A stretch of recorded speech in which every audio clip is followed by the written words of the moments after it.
This is the Stormy Willow podcast, a lighthearted, balanced examination of the paranormal. Welcome to the Stormy Willow podcast. I'm your host, Adele. And I'm your host, Sarah. Wow, Adele. Come on down. Yes.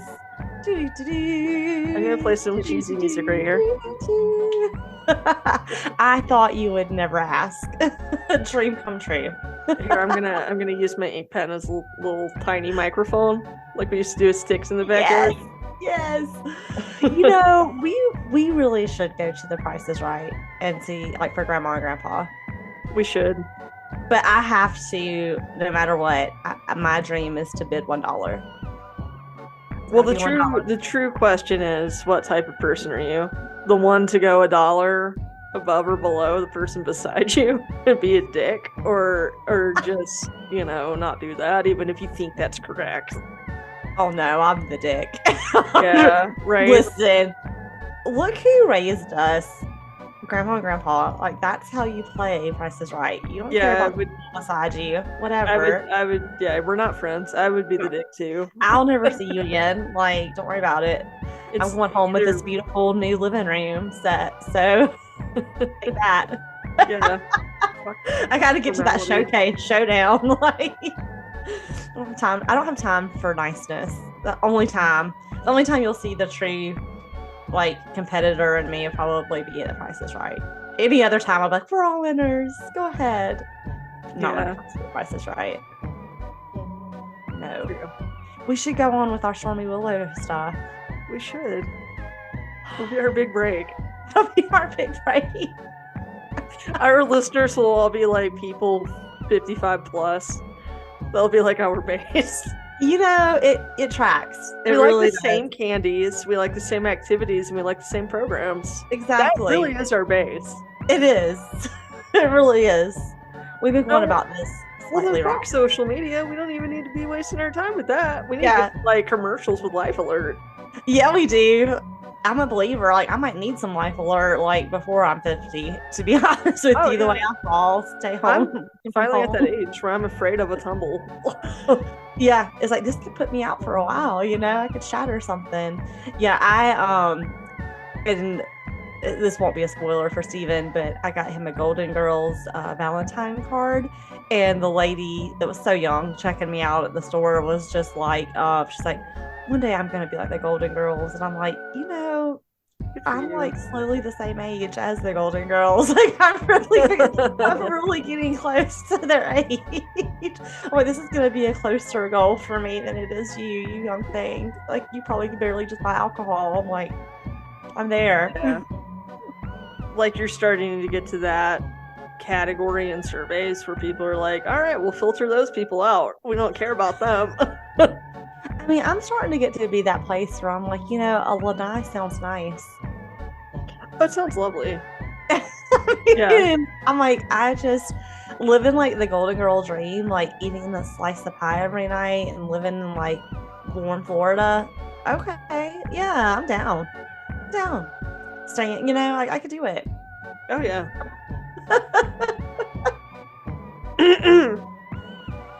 Oh wow.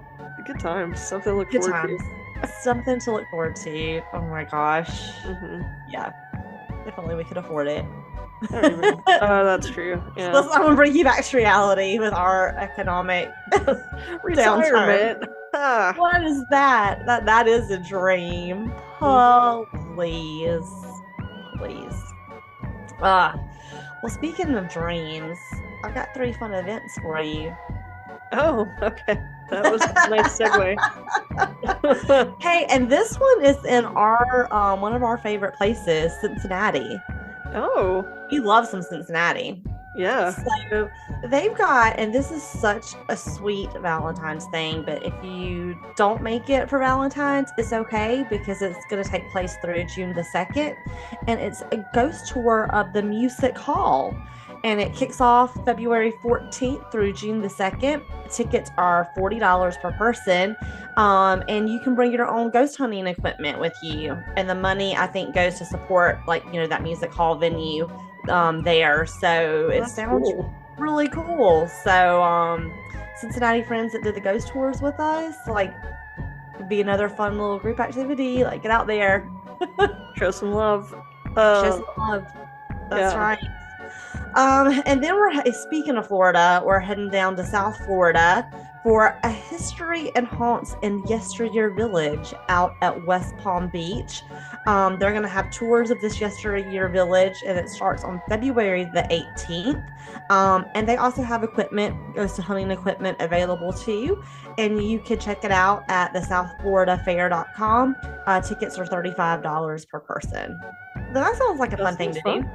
And then last but not least, because I just love this play on words, My Bloody Valentine is happening at another amazing name. And you're going to love this. Ready? Hollerin' Haunts Hayride.com. Ooh, hayrides too. And so this is in Clinton, North Carolina, and it started yesterday, February the 11th, but it's running through February the 18th. And they're gonna offer a darkness blackout haunted house where you have to feel your way through. Ooh. The cost is $30 per person. They also have VIP tickets. And I'm like, what a very fun Valentine. Like, I went to a haunted house. So check them out at Feel your way out. Hayride.com. Yeah, that sounds like a lot of fun. I love that. I was like, My Bloody Valentine, what? Don't forget that you guys in Concord also have the Mad Monster Party next weekend. And I will not be here for it, and I'm so bummed. That sucks. That does suck. I know. Really sucks. It sounds like a really good time. But you know what? I found out they have one in Arizona in July. Ooh, that could be fun. That's right next door to me. Yes. And maybe we should go together. Booths are only $400. You know what, Adele? We're gonna have to maybe do the whole tailgate thing we talked about a few episodes back. That's true. Just look for our trunk. Yeah. Find us in the parking lot. We'll have a bunch of until we get kicked out. Until we get kicked out. Yeah. They're like, ladies, it was only $400. Get out of here. Just like, oh. We're gonna be blacklisted before we even get a shot to get a booth. That's true. We're like the Always Sunny of the paranormal community. They're like, they walk around drinking while doing investigations. Yeah. Oh God, we are like It's Always Sunny in paranormal world, and it's just the two of us. Dennis and Reynolds right here. Yeah, we're Dennis and Dee for sure. Oh no. You know, that checks. That really checks. Yeah, that's a little too on the nose. Oh my gosh, that's great. That is great. I mean, it's a good thing we think it's funny. Other listeners may be like, wow. We just lost our only listener. That's sad. Like, I was there until they compared themselves to Dennis and Dee of the paranormal. That's Frank. I mean, listen, at least we know who we are, okay? The whole family. Dad, when he was young, was Mac, but now that he's older, he's Frank. It's so true. Dad will still rock some cutoff shirts like Mac. Oh yeah. He has like kind of a similar tattoo on his shoulder. Yeah, and it's so funny because we were Steven saw a picture of Dad, from yesteryear, and he was like, "Oh my God, your dad does look like Mac." I was like, "He acted like Mac too." Yeah. So see, Dad, we do talk about you on the podcast, but you may not listen. Might not like what we say, but we do talk about you a lot. You are an inspiration. Look at us, Dee and Dennis. Thanks, Max Frank. Love it. Well, do you want to see what's in our forecast for next week? Do I want to know?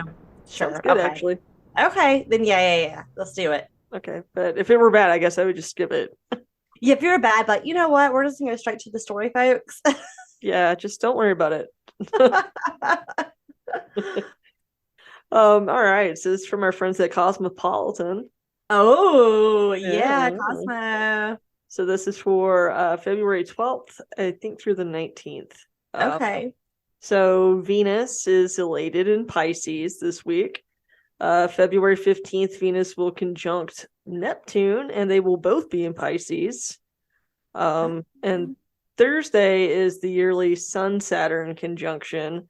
So that's a time to reflect on the wisdom you've gained since March 2020.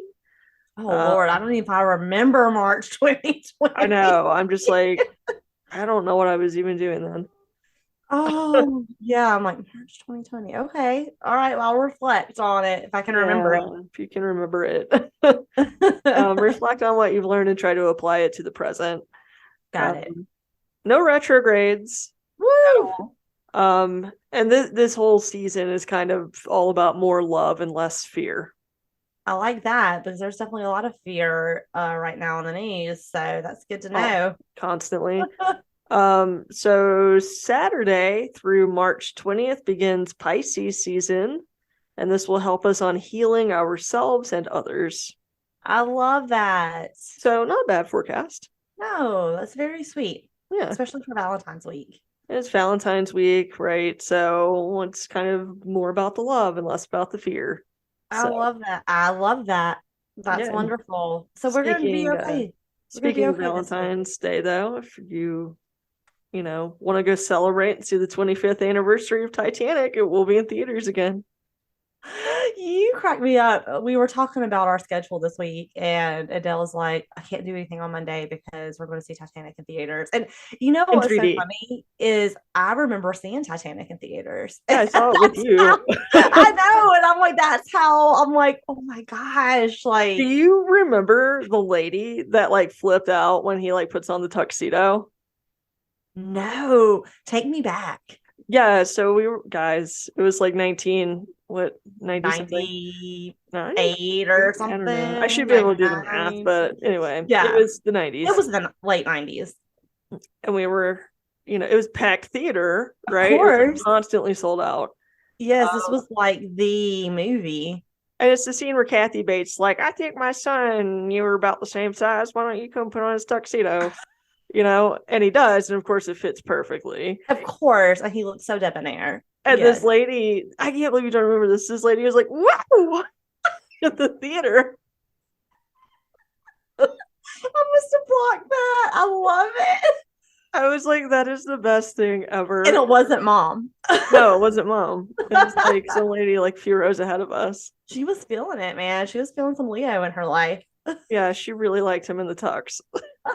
He did look quite handsome. Like Leo and Kate are such a power acting couple, I feel like. Yeah, yeah. Great movie. Oh my gosh. Is that what you guys are doing for Valentine's? Well, Amanda has dental work on actual Valentine's, so that's why we're going to the celebrate Monday before. That's how you know you're getting old. It's like, so Steven and I celebrated yesterday. I had a gift card for a restaurant, so we went there, and then we also tried to get like the early bird special too.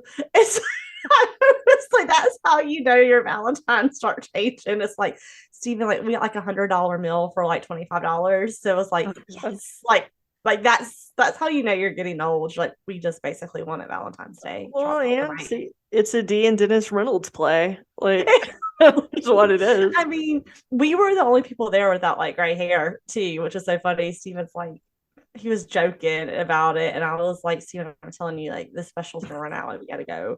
And he was like, wow, Sarah. He's like, just look around, okay? But he's deaf in one ear. I mean, that's like, who are we? He fits right in. But Steven is like the ultimate like cool kid though. So, he's like, oh, you're so lame. And I was like, whatever, saving a buck, like, let's go. Let's go. It's like we should use the full amount but order 2 meals to go and then eat them for dinner. That's what we should have done. But I mean, that included like a glass of wine and Stephen got a cocktail and a dessert. So I'm like, I was pretty proud of I was really, really proud of us. That was how we spent Valentine's. Things change as you get older, guys. They really do. Like it's whatever. Well, no, it's funny. Like, the Titanic's long as hell. And so we're gonna go see it at 5, and I was like, that means we didn't get out till like 8:30. Right? You're gonna pack some What if I snacks? get sleepy? Oh I my was like, gosh. well, it's enough time I could take a nap and wake up and it would still be on. Yeah, that's so true. Like and it's like what's gonna happen. Well, yeah. So Well, that was my joke. Amanda was like, yeah, it's the 25th anniversary. I was like, are they gonna do an alternate ending? that would be something. That would be interesting. Yeah. But yeah, wow, I don't the Titanic. Wow. How sweet. I love it. Kate Winslet is very fine in that as well. She's the best though. She's timeless. We love how She, curvy she is in that. Like, yeah. she's Well, got and like it's a stick. She's nice and especially curvy. during that time when that came out, I feel like everyone was kind of anorexic, like anorexic looking was in like big time, you know Yeah. what I mean? And so yeah, especially for her to show her curves. And I mean, and I think she's beautiful. That was really awesome, Yeah. especially during that time. I mean, anytime it's nice to be body positive, but especially during that time, I feel like everybody was so, I don't know, like, Yeah. you know, Kate rail Moss. skinny and like just Yeah. not healthy looking. I don't know. Yeah. But that is going to be so fun. I love that. Yeah, that should be pretty epic. You guys need to write into us and tell us what you're doing on this Valentine's Day, friends. Yeah, especially if you're doing something off the beaten path. Yes, we would love to know. Now, Adele and listeners, I have a story one could say you could really sink your teeth into. That already makes me think of, oh, vampires. Oh, God. If you're not watching, the cheesy fangs are back. I don't. When the fuck did you even do those? Was it Halloween or something? Yes, they Okay. just stay on my desk, really. So sometimes when I'm bored, I just put them in when I'm working. Anyway, anyway, I was trying. So I landed on entity In god or what? goddess, and I was trying to think like Valentine's Day. I was trying to find like a Valentine god or goddess, and somehow I just came to vampires because I'm like, vampires in like culture. Some people find vampires like really romantic, and Yeah, they like that whole thing. So I'm like, and very I also been sick. mysterious, Exactly. sensual. And exactly. So I'm like, Valentine's Day would be such a great episode Vampire. for vampires. As And I was, your, how did you say it? You said entity, yes, not entity. in, not entity, Uh, entity. entity.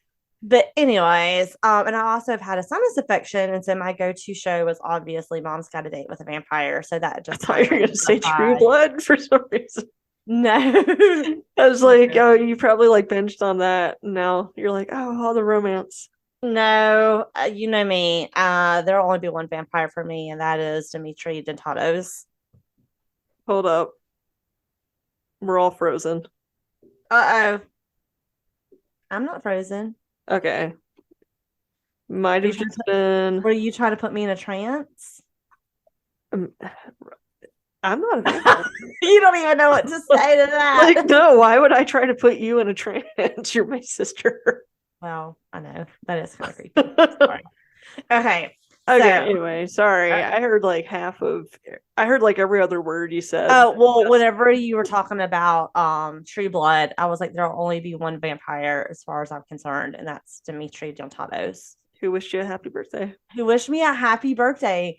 My 39th birthday, guys, it was the best. Adele got, I always call him a Dimitri, but Charles Shaughnessy. yes, got me a personal birthday message. And we're gonna have to put the clip up because Yeah. I think he was really surprised that people remembered him and Mom's Got a Date with a Vampire. But then the best part ever is when he did the math and realized how old I was, and he was like, kind of, whoa, like you're a little too old for our fan It's base. like, wait, you weren't a child when this came out. You were like in your 20s. Yeah, but you can see the math realization just like all over his face at that point, and it was just real awkward and funny. But he is lovely. It was very nice and heartfelt. It was the sweetest birthday present. I mean, Adele just set the bar so high that no one's been able to really beat that. So yeah, it was pretty awesome. Yes. So speaking of Stop vampires, that. yeah, top that. So I want to go ahead and cite my sources. Vampires, legends and stories from history, vampire characteristic, history, powers, folklore, and facts from Britannica.com, and are real life vampires walking among us from Discover Magazine. So we're gonna get into the nitty gritty with it. It's gonna take So, us to Louisiana. no, it's not. Well, Really? maybe it might. I don't know. We'll see. I've We'll heard see so many rumors that there are really vampires there. We're going to talk about all of that. Okay. So, when do you think of vampires? Like, what do you like? What do you have like when you close your eyes or I say the word vampire? Like, what do you have like an image like that comes Yeah, to your I mind? think of the band Him. Like Yeah, I see more of like the vampire Lestat kind of vampire that's like kind of a rock star looking one. gotcha. Like really Okay, pale skin and kind of gothy. kind of gothic. Yeah, yeah. I obviously do. Mom's Got It with a Vampire. Also, Melissa, if you're listening, I think about that year that you were a vampire and went to get your fangs put in at Halloween Express. Yes. That was a fun Halloween. And I also think like Lost Boys, like, like just like, these creatures that feed on human flesh, like, like that's what I think of when I think They're about a kind of vampire. like cool though. Yeah, like they're kind of cool. Like they're one Like of they're my Halloween. horrible creatures, but they're cool. They're They're alluring. yeah, like I think they're like They're mysterious, they're very mysterious. They're very, I mean, they're one like intense. they're right They're up there with very witches for intense. me. Like they're really fun. I feel like it's just I love a good vampire like story Oh, or and my movie. my hands down favorite vampire is Ivy Tamwood from The Hollows book Okay, series. She is that's she's perfection. Like vampire just a perfection. little bit Asian, just like a hint. Just she's supposed to be Mm, this drop dead gorgeous. And she's very really, intense though.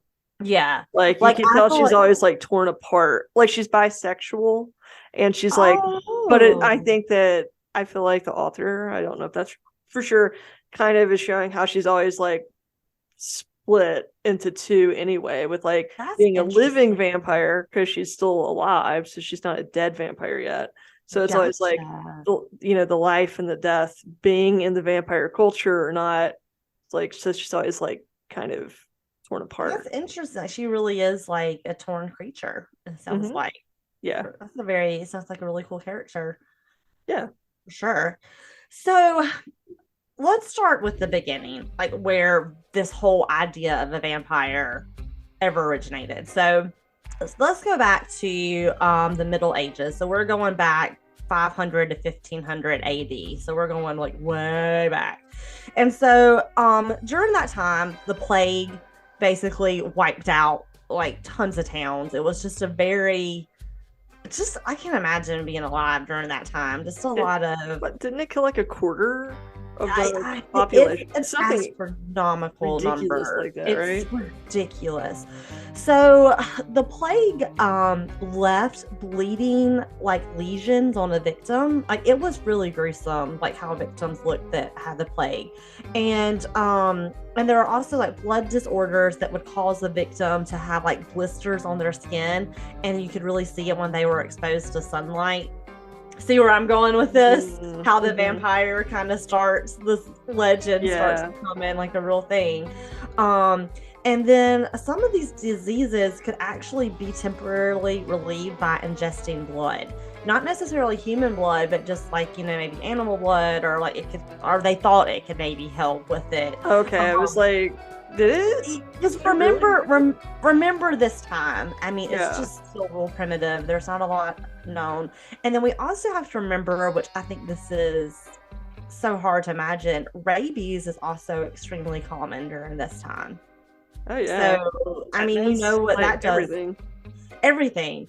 And so so this is how basically the vampire war originated from. It originated from victims of the plague, pretty much. And so this gets even more horrific. So when people suspected that a vampire was among them, they would actually so if someone died of the plague, they would inspect their body, and if they found like a lesion, or if they found any of these things that they thought were made them a vampire, they would drive a stake through their heart to make sure that they stayed dead.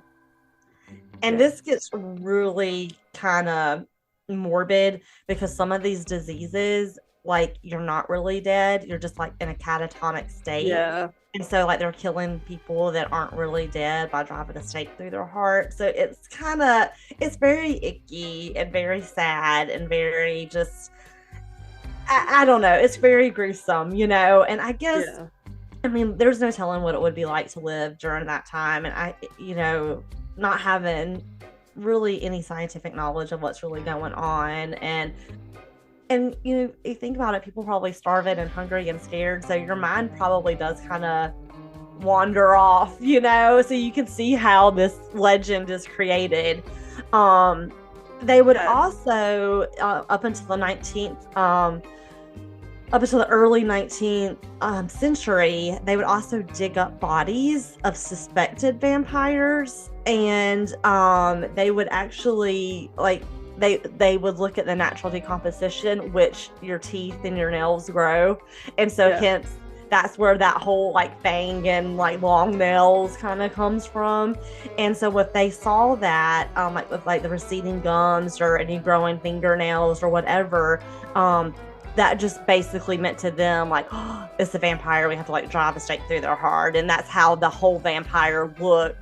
And they would be like, with the decomposition of the body, they were thinking, oh, this undead thing is feeding, and that's why this is spreading, because this is how it stays alive. And so now you can kind of see how all these things that we see, like, in stories started from. And it's really, I don't know, it's just kind of creepy, it's just like, oh. So, but I think the thing for me is like, I can't imagine like being catatonic and not being dead, and then somebody like you're totally aware, like they're driving the stake through your heart. Like, ugh. Yeah, that must be. Ugh. That's pretty horrifying. Crazy. Like, I mean, and then like for the plague to, if that didn't get you, then like the plague was likely going to, like, it's just a horrible time to be alive. I don't think I'd want to live during those times. Everything was just so scary and mysterious, and so you can kind of see where we get the vampire. I mean, even just think about how dark it was outside, because there's no like electricity, right? Everything is so dark and so unknown and new and treacherous. Like, it's not good. It's not an era I really would like to go revisit. Yeah. Everything's so untamed. Like, it's so easy. Well, and just imagine something as simple as like seeing an animal or a person with rabies. How freaking horrifying that would be. Or how many things really is like the first time these people are encountering something new to the world.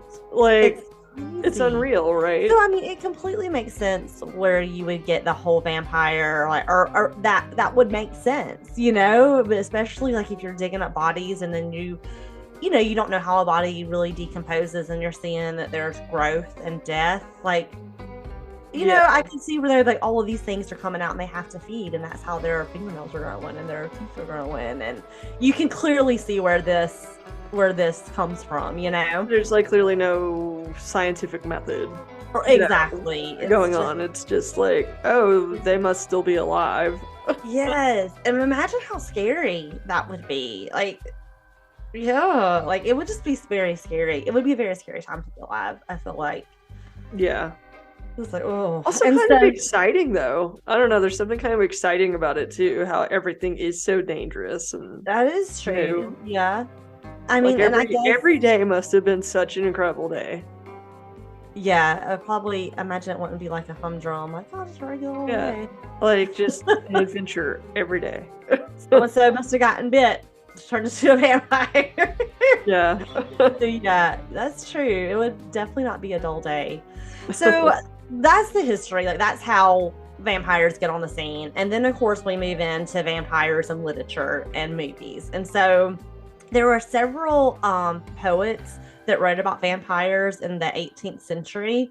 And then, I mean, I'm not going to like go through all of these, but the one that most people probably remember would be, or the earliest account of a book would be Dracula, right? Yeah. Like, that's like the biggest, you know, Dracula is probably the biggest, like really putting it out there on the scene.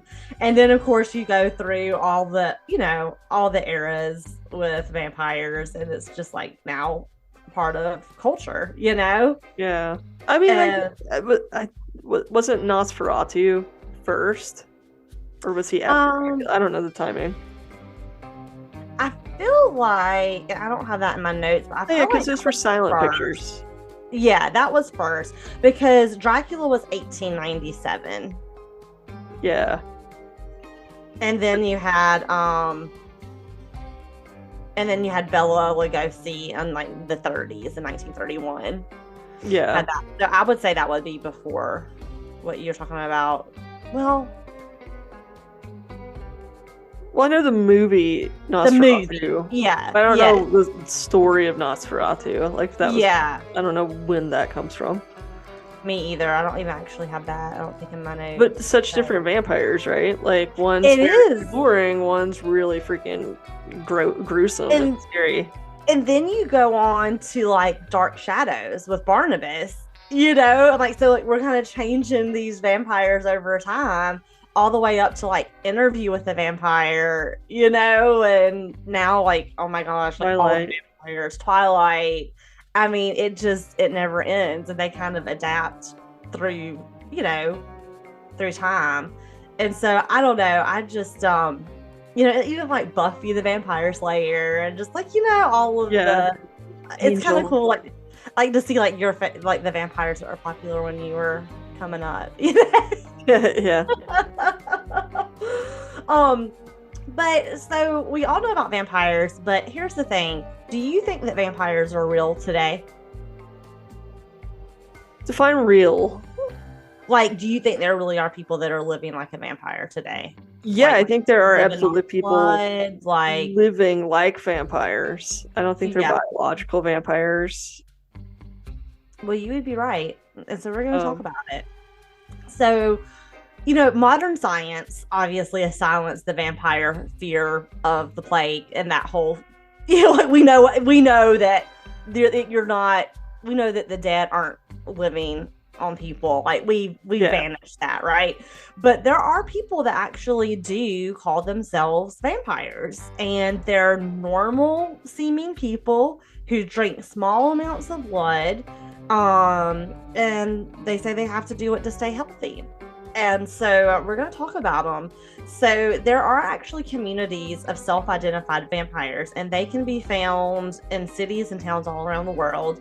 And most of these modern vampires tend to keep to themselves, and they typically conduct their feeding rituals, which include drinking the blood of willing donors in private.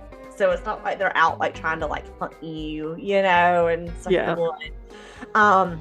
Some vampires, though, don't ingest human blood, but they claim to feed off the energy of others. I don't know if you've heard of this. And so many state that if they don't feed regularly, they actually become very agitated or depressed. Well, it makes me think of What We Do in the Shadows. Have you seen that? Yep. Yes. Yeah. Speaking of vampires through the time, through the ages. Yes. The energy vampire. Yeah. Yeah, I was thinking about the energy vampire too. So instead of this next part of my segment, instead of actually, I was going to like paraphrase and talk about this article, but I thought we would just read it together and talk about it. And this article, it's Are Real Life Vampires Walking Among Us? And it was originally published on March the 26th, 2015 by John Edgar Browning. He's from the Georgia Institute of Technology, and it reappeared in October 13th, 2022. So I'm just gonna read his article because he does such a good job, and I didn't really realize vampires lived in communities, and like I had no idea. So yeah, like a Camarilla. of Yeah, vampires. it's really cool. And so this is directly his words that I'm reading here. So I'll just start with vampires walk among us, but these people aren't the stuff of nightmares. Far from it, actually. Just sit down and drink with one of them and ask for yourself. That is, if you can find one, they aren't necessarily looking to be found. I've spent 5 years conducting, and I'm going to say this wrong, ethnographic studies of the real vampires living in New Orleans and Buffalo. Mm-hmm. They are not easy to find, but when you do track them down, they can be quite friendly. The real vampire community has existed since at least the early to the mid 1970s, and the vampires have a global reach. Real vampires is the collective term by which these people are known. They're not real in the sense that they want to turn, they're not real in the sense that they turn into bats and live forever, but many do sport fangs, and just as many live primarily not in a nocturnal existence. These are just some of the cultural makers real vampires adopt to express as a shared and, according to them, biological essence. They need blood, human or animal, or psychic energy from donors in order to feel healthy. So they're saying that they are born with some kind of deficiency, like they need energy or animal or human blood to feel healthy. Is what they're saying that they feel. Okay. So it's not like cosplay to them. Right, because I have heard of people that that they identify like you said like a cosplay sort of thing. I didn't realize that biologically these real vampires really do feel that they're lacking in either energy or blood, and so they're saying that they feel that they do have that. Yeah. I'm assuming they've been tested for like iron deficiencies, and they're like, no, it's something else that I feel. Yeah, I'm not sure, but part 2 of the story, becoming a vampire. So their self-described nature begins to manifest around or just after puberty. It derives, according to them, from the lack of subtle energies their bodies produce, energies other people take for granted. That's the general consensus anyway. It's a condition they claim to be unable to change, so they embrace it. So I guess they just feel like they're really, like it's beyond being able to like take an iron supplement sort of deal. So like, wait, they only feel it after puberty? Yeah. They said that I think it's like a hormonal change essentially, or? Maybe. It could be. I don't know. It sounds like there's enough people that feel that way. Yeah, especially if like they found each other, and have that commonality. The real vampire community, like the legendary figure it emulates, knows few national boundaries, from Russia and South Africa to England and the United States. Particularly in the internet age, vampires are often well attuned to community issues. This is more true for some than others, though. I found the vampires of Buffalo to be keen to keep up to date with the global community, while those in New Orleans were often more interested in the activities of their local vampire houses, an affiliated group of vampires usually led by a vampire elder who helps his or her house members to acclimate to their vampiric nature. So, I mean, I guess they're living like a sorority house almost, or fraternity house. They have like a head vampire, like an elder. I don't know. This sounds pretty fun. I want to go visit one. Right? I would like.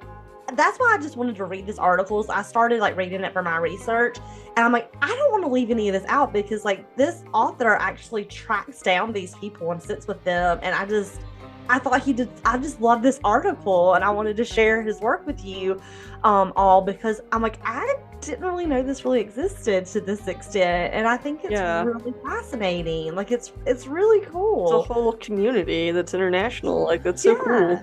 It really is. Okay, so The varied vampire community. So some houses are indeed like whole communities. So they're whole vampire communities, as is the case in New Orleans.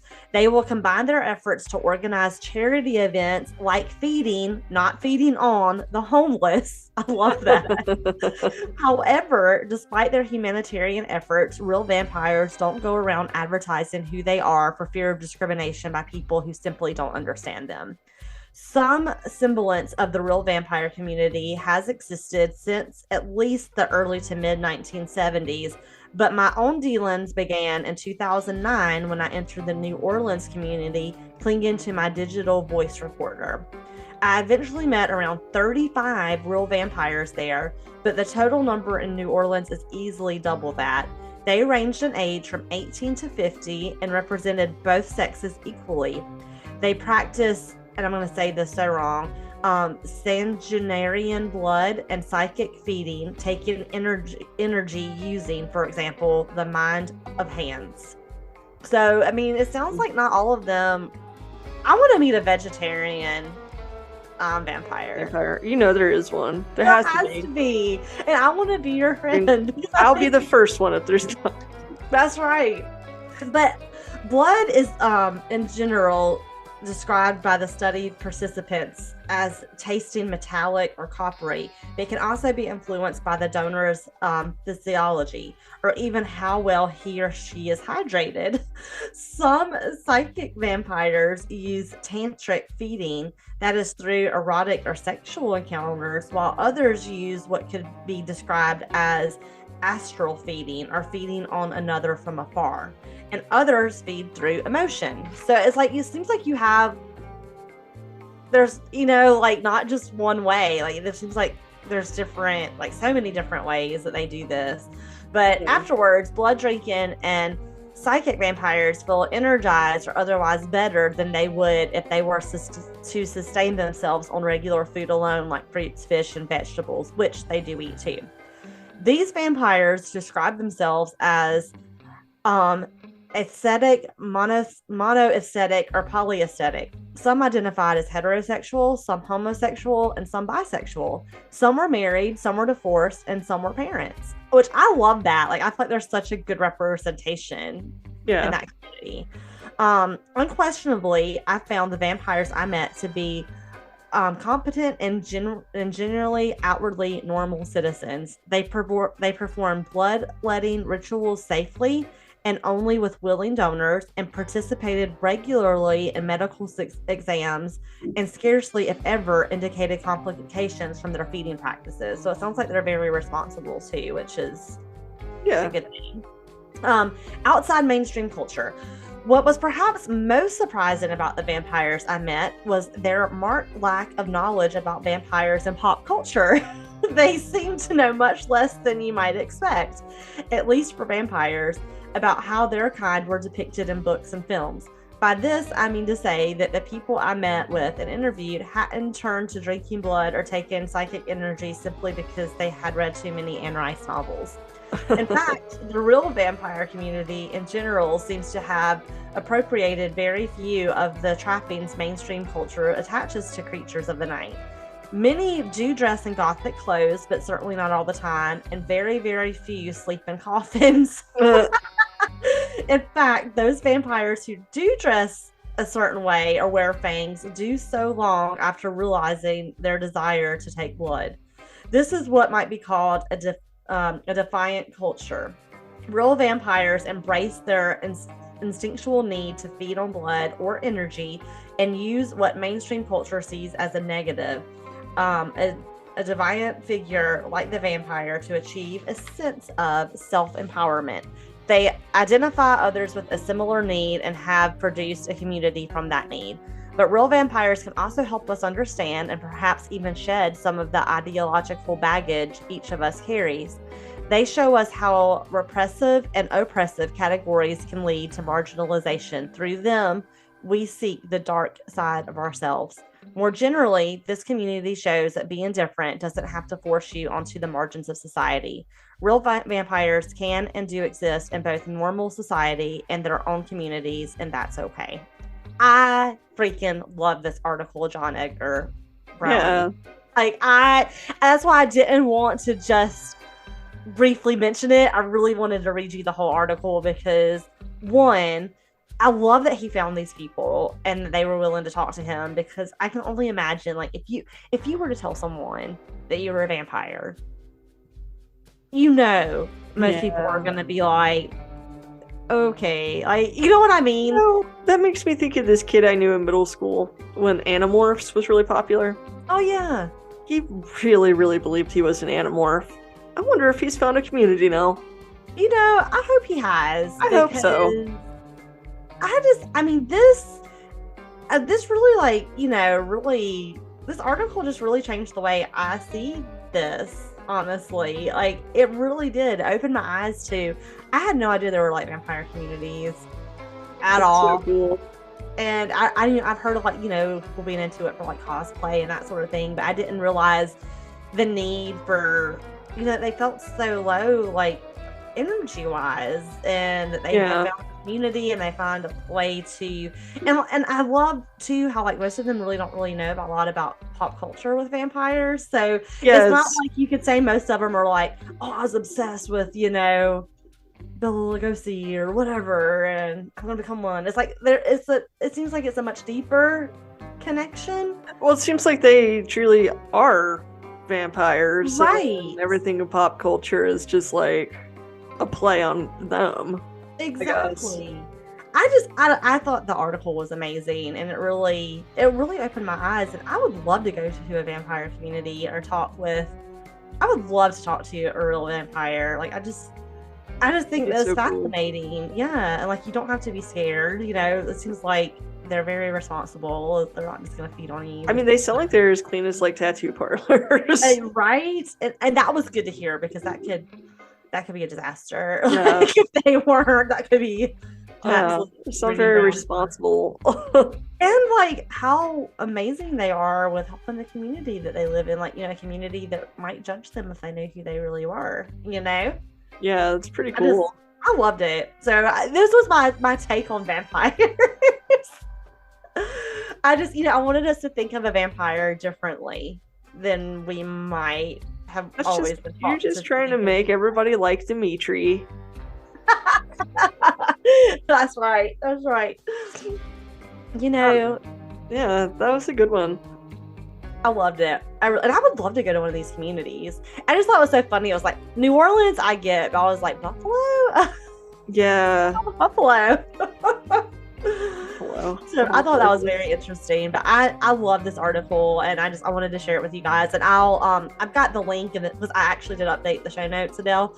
So the link is there, and I'll put it out on our socials. So if you guys want to read the article I just read to you, I just loved it. I thought it was, I don't know, I just thought it was a really cool thing to share with people, because, again, we're so quick to judge. And I mean, honestly, if someone told me that they were a real life vampire before I read this, I might be one of those people to be like, okay.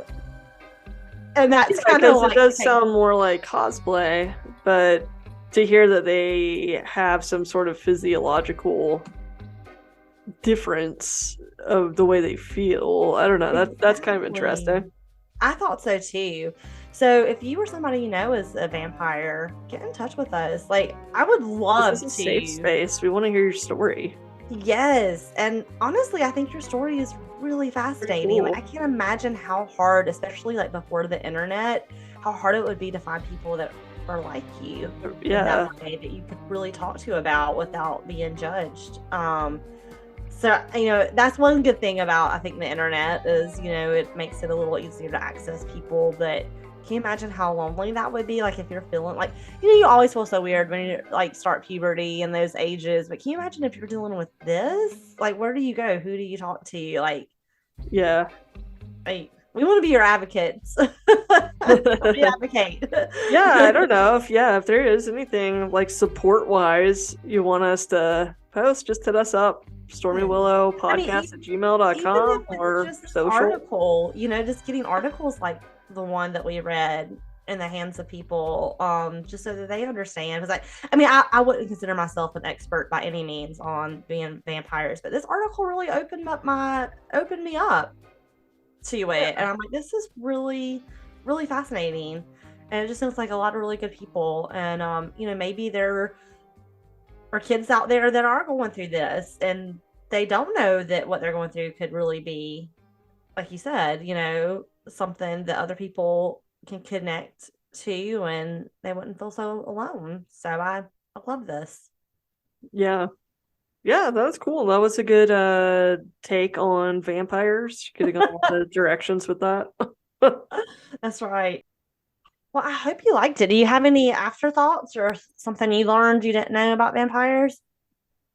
Um, well, I didn't realize there was anything maybe physiological. I really just thought it was more like a cause. Like I knew there were communities, but I thought it was just more like they were really into the aesthetic, Yeah, like the culture, I guess. Not that exactly. they have like a physical need. Yes. Yeah, same. I didn't know about these communities at all, and I certainly didn't know that either. So I just thought, I don't know, like this one just took a really fun turn. Yeah, it's pretty cool. I'd like to go grab a bite, if Me you will, too. We with would love to go have a bite with the vampire. yeah, That would be that'd be fun. awesome. I would love to learn more, just really understand. I Um, want to check out their houses and see how they decorate and oh, stuff. I bet That they're looks so cool as shit, cool. man. Yeah, Yes. Oh yeah. Yeah. New Orleans, Buffalo. Buffalo, you're gonna have to wait till you thaw out for me to yeah. come. We would But love to visit. we would love to visit. And yeah, honestly, like if you or someone is a vampire, like please tell them to get in touch because I would really love to do that, to meet Yeah, up and learn more. that'd be awesome. Yes.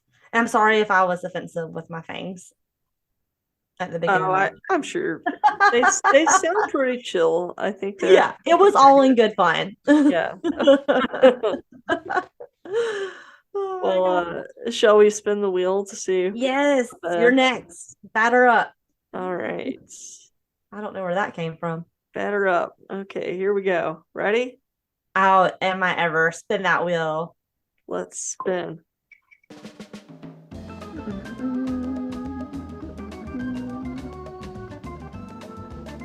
Oh, what is it gonna It's be? really spinning today. It really is spinning today. Up, up, up, up. I'm not doing a phenomenon. Oh, We just did okay. one. I'll spin one more time or else it's gonna be my choice. I'm sorry, we like just did one. Yeah, we have done a few phenomenons.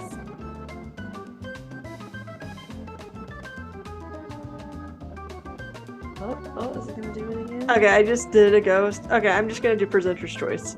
Presenter's choice. Yeah. Those are always fun. Can't wait to see what you come up with. All right, presenter's choice for next week. Presenter's choice. So we are recording on Super Bowl Sunday, and I really don't even know who is playing except for Philly, just because we were talking about it at the Yes, top of the the hour. Kansas City Chiefs and So Philly. I'm going I for think Philly. I think that's who Adele's going for, You and have to with Always Sunny, right? yeah, for sure. And yeah, so Well, I think Dad's pulling for the Chiefs, is he okay? so I think they'll win. But I'm still pulling Yeah. for the Eagles. Gotcha. Well, and we were talking to you earlier. I've been so disappointed in the commercials the past several years. I mean, that's the reason I was there. And so I'm not going to get my hopes up with the commercials. See what Oh happens this yeah, year. Like maybe I'll be surprised, but yeah, I don't get my hopes up with that. We'll see. yeah. But we are wishing you a very happy Valentine's Day. We love our listeners and we love you being here with us. And also, we wish you a happy Black History Month. So Yeah. continue to, read, follow up. Yeah, there was a good segment on CBS Sunday Morning about just, Black people in the armed services and how what a mess that was and how like war kind of helped with that. But it wasn't always a very good thing. So that's learn about Colin Powell and just trying to educate myself a little more too. And I think we talked last episode. It's still when looking back at time, it just really hasn't been that much time, and it just blows my mind how some of these things. I'm like, seriously, that wasn't that long ago. That's so incredibly disappointing and disheartening. Yeah, we haven't come very far. No, we haven't. So we have to keep fighting. And I think the first way to do that is to definitely educate ourselves and to honor those and just, the fight that still goes on today. So definitely want to just get out there, break out of your shell. That's talk right. to somebody that you wouldn't normally talk to. Yes, talk to someone that's a different color than you. Talk to someone that might identify completely differently than you. That might actually identify as a vampire. I mean, you never know. Get to know people. You really limit yourself when you don't. And there's a lot of really beautiful people out there, and you just get out there, like talk to somebody this week that is like acts completely different than you. That is my challenge for us this week. One person, not like you. We'll talk about it next week. Okay. Well, as we say here on Stormy Willow, stay safe out there, friends. Stay curious. And never, ever trust the living. Bye, you guys. Bye.